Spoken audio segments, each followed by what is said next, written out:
Hi, I'm Kayla. And I'm Christian. And you're watching What's Her Angle? Here we have conversations that will elevate you spiritually and practically. So first things first, thank you so much everyone that tuned in and gave us feedback on our first episode. If you haven't already subscribed to the YouTube, make sure you do so. And of course, follow us on Instagram as well. So today we're going to be talking about success, all things successful, the type of legacy you want to leave, how you can create a support system around you, and just the things that we need to do to stay faithful on our journey towards success. Okay, so first things first, we're going to be talking about having faith in finances, and we know a great way to do that is just creating positive spaces throughout our day. Any time of career that we're in, any type of work we're doing, we know it's going to be stressful. We know we're going to be overwhelmed sometimes and overworked. So it's always good to make sure that we have things throughout the day to keep our energy high. So if that looks like more organization, if that looks like spending more time with friends, if that looks like journaling a little throughout the day, whatever we need to do to make sure that we're keeping our energy high is definitely going to be necessary. So what we want to talk to you about today is being organized. Like Chris said, there needs to be structure, ways that you can get your day started and keep moving along through the day without feeling overwhelmed. So really what I want to talk about today is how I've been able to implement this type of structure into my own life. I actually just started a new career. We talked about that a little in the last episode. Yeah. And so now getting into my career 2 weeks in, I realized that I need to be able to implement some things in there in my day that will help me keep chugging along, but also being able to be practical and mindful for what I'm doing, and then also with my personal and my professional life. Yeah. So how I've been able to do that is basically setting up this structure called 50-10. So 50 minutes, I do straight work. 10 minutes, I walk away. I look at my phone. I do something that makes me feel like I am moving my eyes away from work just and unwinding. And it's almost like a mini break. I mean, like 10 minutes. Yes, 10 minutes goes by really fast when you're busy, but I promise you those 10 minutes are so needed throughout the day, and being able to just ground myself during the chaos of work.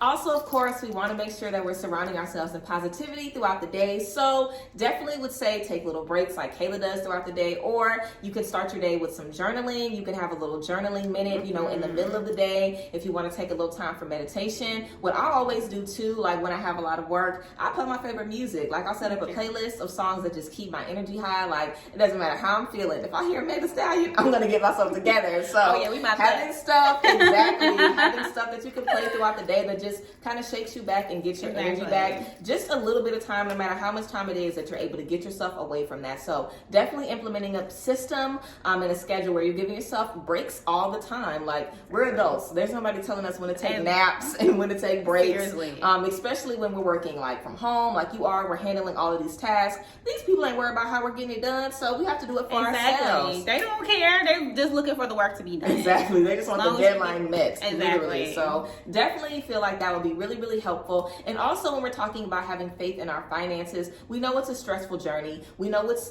sometimes a lot of no's before we get yeses. So just doing those little things can, again, keep your energy high throughout the day so you can operate at your highest level and, just keep you optimistic, for all of the work that you have to come. Exactly.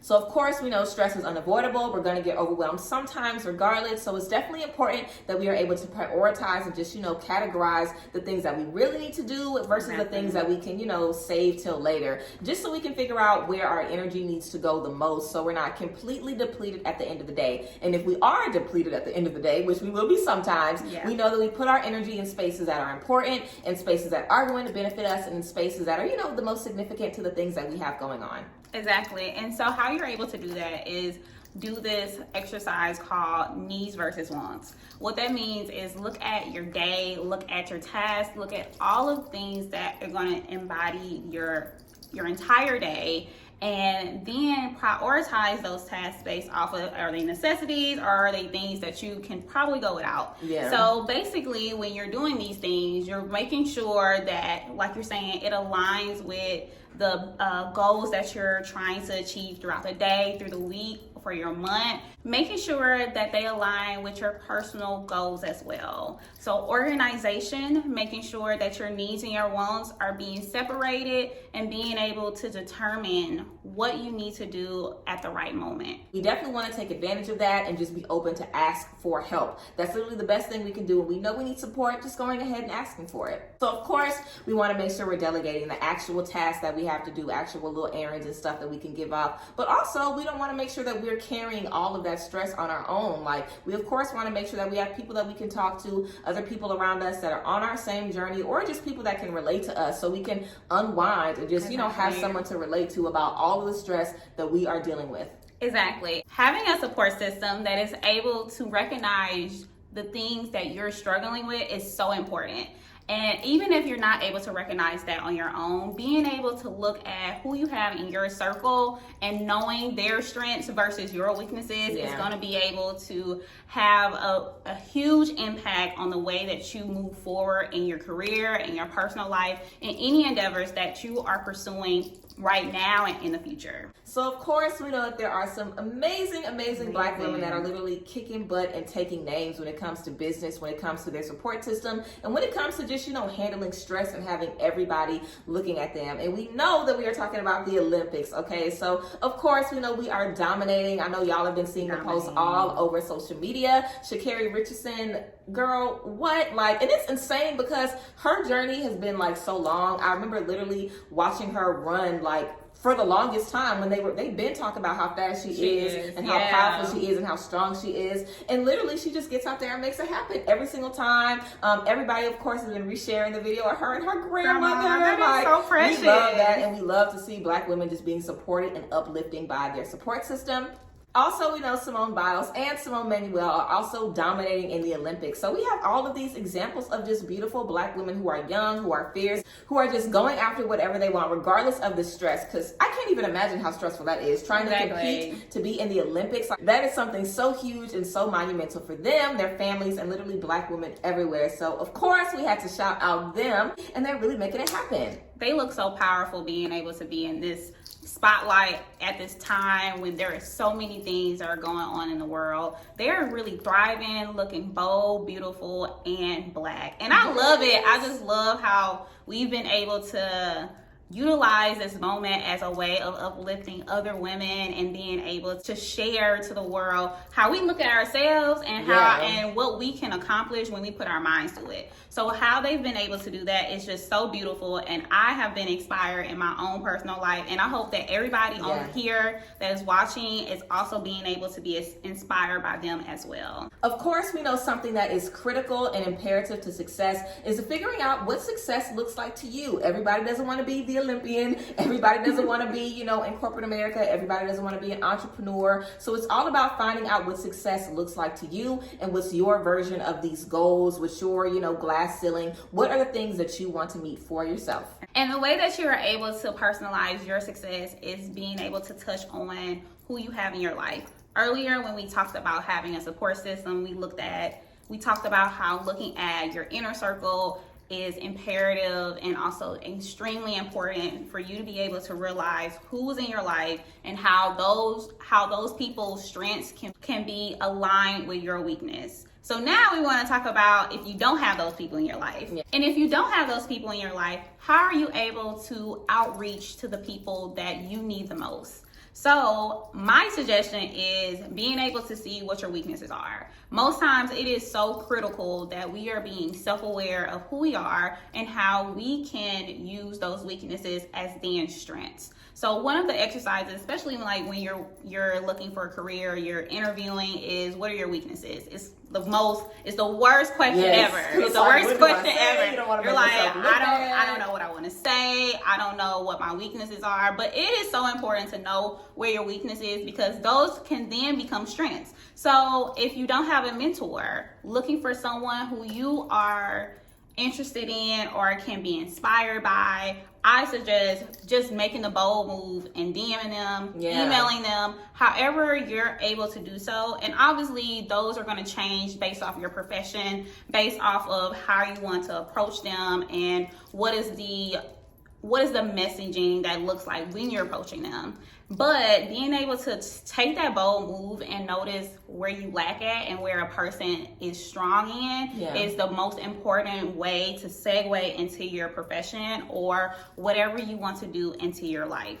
And of course, it's always important to think about your legacy and make sure that you have the end goal in mind. I know I'm always saying keep the end goal in mind. The end goal does not change, regardless of what stress we deal with and what obstacles we deal with. We need to have something that at the end of the day, when all is said and done, this is where we're going towards. This is the main accomplishment that we want to basically finish. Some people might want to have a farm where they're able to live off the land for generations and generations. Some people want to be a billionaire. Some people want to have, college paid off for all of their grandkids or whatever the case may be. Everybody on social media has been watching Nick Cannon express his very interesting idea of a legacy. So he has lupus, he has a sickness, and he's basically feeling like he's about to clock out, feeling like his days are coming to an end. And I'm not really sure if this is, a viewpoint that I can agree with, but I guess I can understand where he's coming from, just wanting to make sure that you leave a legacy when it's all said and done. But he is on baby number 8 or number 10. I feel like the legacy has been left by now, seriously. So that's super interesting to me, just, I guess, the different things that make people feel accomplished or the different things that people, do while they're here to make them feel like, okay, whenever all is said and done, I feel like I've really done something here because, girl, those 8 or 10 kids, I mean, regardless if you're here or not, what's that going to be doing for the community? Exactly. For the collective, child? And when you're legacy building, you have to be intentional. So we don't know. Well, we do know why Nick Cannon is doing that, but the thought process, we don't really know why he thinks that is beneficial to his legacy. But if it's his legacy, we're going to leave it over there type of thing. But having a way that you can learn how your legacy is going to be felt over generations is very important. You don't want to be left saying that, oh, he was a Rolling Stone. Yes. He was doing this. All he had was nothing but kids. Anyways, when we're thinking about legacy, we do want to be intentional. We do want to be able to look at generations to come and say, is my grandchildren going to be proud of what I did today? And if you know that you can't say that right now, look toward doing things that are going to be beneficial to your legacy, beneficial to you, and beneficial to the support system that you have at the very moment. And also, like you were talking about, making sure, that your grandkids can benefit from your legacy. Also making sure that they don't have to suffer the way you did. Like, if we had to jump through all of these hoops and do all of these things to try to find these jobs and get in these positions, if we're in a place where we can, create a family business or create something where they won't have to deal with all of that stress and whatever the case may be, then of course that's something to think about as well. Like, what kind of life do you want for your children? Because believe it or not, we can control that energy. We are in a position to break a lot of generational curses. I feel like this generation is all about entrepreneurship, generational wealth, not listening to what anybody else has to say. So you can literally do whatever you want. And if it seems insane, then go for it. It's good to be thinking outside of the box. It's good to be trying new things and just, always allowing yourself to just be open to, new experiences, regardless of how far-fetched or how big they may seem. Exactly. And first generation, everything is still possible. We're hearing it even today. First Black, first generation. Which is crazy. It is so crazy. They have colleges now that will have the first Black person that ever got like a law degree from this place. Like a hospital might have the first Black head doctor ever. It's like, what? We still living. We're still being able to create a system, a cycle for the generations to come, and that's the most beautiful thing. That it can literally start with us. And I believe that when Cree mentioned that our generation is so different from other generations, I love the fact that we're able to just jump into things and we are not thinking about just us, but we're thinking about our past, our families that came before us, our ancestors, and we're thinking about the children that's going to come after us. And that's the most beautiful thing.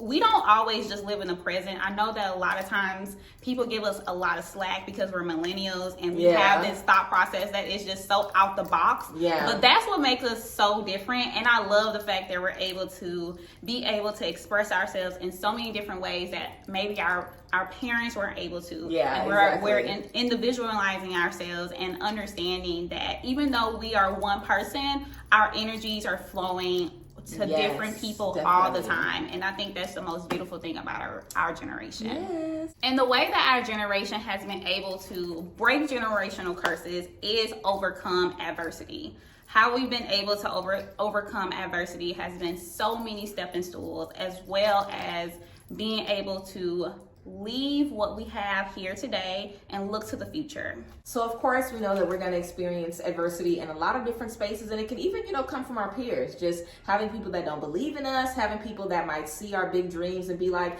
girl, you won't be able to start that business, or you shouldn't move out of the state, or you should stay in school, don't drop out of school and go after this. It's so many different things that people can tell you to kind of like salt your dream down, or make you, just go after something that you might consider to be mediocre, or something that you might consider to just be average. And everybody doesn't want, an average kind of way of life. Some people just have a hustle mentality in them where they don't mind working hard. They don't mind, doing what they need to do to live the way that they want to live. Exactly. Everybody doesn't want to sit and pinch pennies till they're 40 to live how they want then. Like, some people just want to get it out the mud right now. So, of course, you have to remember to be true to yourself. And I feel like that's definitely a way that we're able to break generational curses. Like, I know for a fact we have so many ancestors that wish they could be hairstylists, that wish they could be singers, that wish they could be writers, that wish they could be, artists, or just wish that they can decide to get up and go do the job of their dreams. So just you doing the things that are bringing you joy, you going after the career that you love, you seeking success your own way is definitely going to be honoring your ancestors, and of course overcoming so many adversities just in that.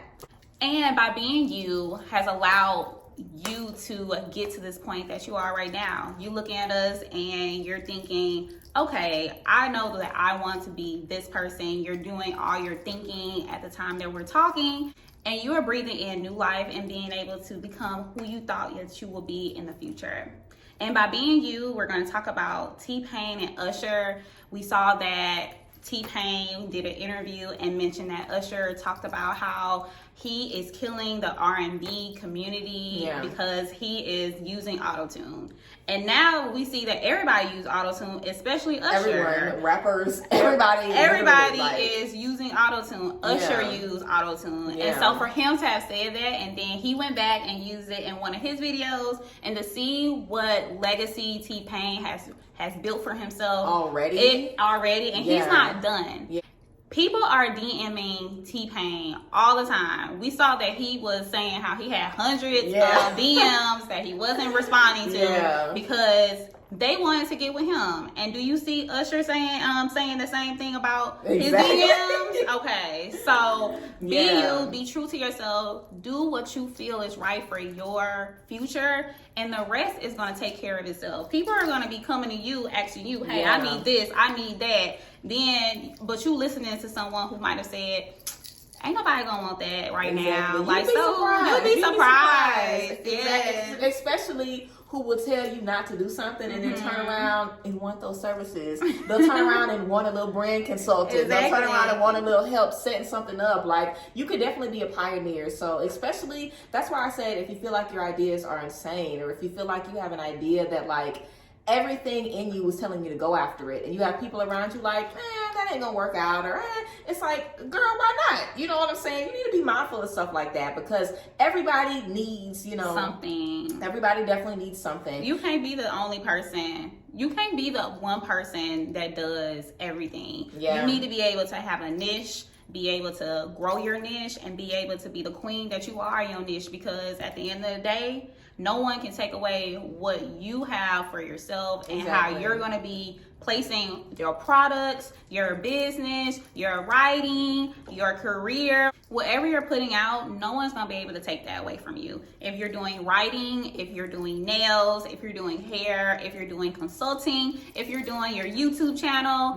no one's going to be able to knock what you're doing, because you're going to be the queen at what you're doing. Exactly. By being true to yourself and being able to look at what you're good at, being able to grow your brand, whatever you're doing, that's going to take you far. And ain't nobody going to be able to tell you nothing about that. Definitely, we want to make sure that we are always confident in ourselves and that we are always prioritizing our needs. That's, of course, going to allow us to be comfortable enough to see our strengths and weaknesses. It'll allow us to look at ourselves a little more objectively and not take those, criticisms so personally. It'll also allow us to grow, reach out for others for help. And even if we are in spaces in adversity where people aren't believing in us or they aren't supporting us, we are supporting us, we are believing in us. And of course, we've been seeking out that team, seeking out that mentorship, or just seeking out, things like this, where you have people that are motivating you and just telling you that you're doing good things, regardless of what's around you. So definitely feel like when we're talking about success, it's all about you. And I feel like a lot of times if we just take away everything that everybody else has ever taught us and everything that we've ever seen, and we just focus on our wants and our path, there's literally all the confidence that we need right there. I feel like so much of our insecurities, especially in success, when it comes to how we want to make money, how we want to elevate ourselves financially, it can really come from a lot of people just telling us no. Just from, a process where we're used to a certain job, we're used to seeing a certain type of success, we're used to seeing certain things around us. So we might not even be able to picture ourselves in those spaces, but you wanting to be in that space is enough for you to make those plans in order to get there. So, of course, the name of the game is always trusting yourself, being confident in yourself, and knowing you and knowing where you are going, regardless of what space you're in. What you said was really, really important to me. Being able to visualize yourself. Yeah. If you can visualize yourself, then you can get there. Don't ever say that this sounds crazy. This thought is wow. There's no way that I can get to this point. Being able to have positive thinking on top of positive talk, on top of positive ways, is going to be able to guide you to the place that you want to be at. Yes. And I think that is so important. If you think it, you can do it. The sky is the limit, y'all. Yes. Be able to visualize yourself at your highest self. And when you're able to visualize that, nobody gonna be able to say nothing to you. Yes. All right, guys, thank you so much, of course, for tuning in to another episode of What's Her Angle. Of course, make sure you guys submit to our Notes from Her segment. Go on our Instagram and check below in the description box to see how you can submit. And also make sure that you guys keep your eyes peeled and stay tuned to see the first submission that we're going to have for our She's Got It Woman of the Month segment. I am super excited to just reveal some beautiful women. So it's going to be great. Of course, thank you guys as always. Make sure that you guys subscribe and turn on those post notifications so you never miss whenever we upload. But yes, love you guys as always. Thank you guys for being here, and bye ladies.